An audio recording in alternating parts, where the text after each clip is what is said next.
Religionization. It is not a recognized English word, but the phenomenon it describes is becoming increasingly familiar in Israel. It's used to mean the introduction of more and more religion into public life. Secular and liberal elements are claiming there is more and more religion where it was not present in the past, most notably in the education system. According to many secular parents, this is part of an elaborate plan of the current education minister Naftali Bennett, head of the Jewish Home Party, a right-wing and mostly religious party. Under Bennett, the funds given from his ministry to external associations who come to lecture about values in secular schools have nearly doubled.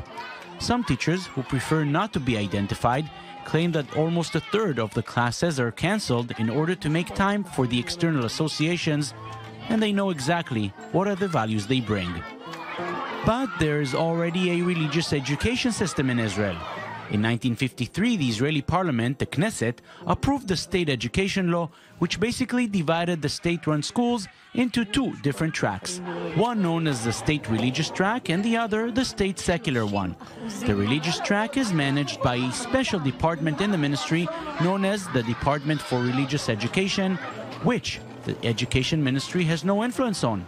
The Minister of Education is only in charge of the secular track.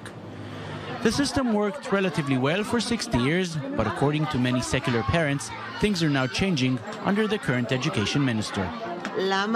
Why are there quotes from the Bible when we are speaking about the environment? Why should a second-grade kid who is learning to read need to read a text saying, "Dad goes to the synagogue while Mom is cooking"? And why in road safety lessons do they learn the road prayer? Why? One of the ways in which secular Israeli society is fighting this public battle is with the creation of a secular forum, an organization that demands the creation of a new educational track, a secular one. They want it to be managed by a special department made up of education experts coming entirely from a secular background, basically adopting the system used by their religious track, therefore avoiding intervention from the minister.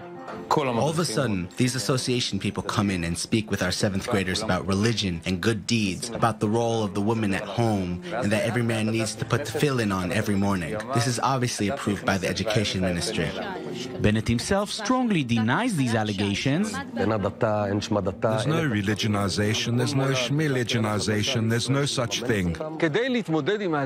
The state-run education system cannot provide us protection from an education ministry and an education minister who are religious and nationalistic. This is just the latest salvo in the state versus religion battle, which has gripped Israel since the day it was born. It will probably not be the last one.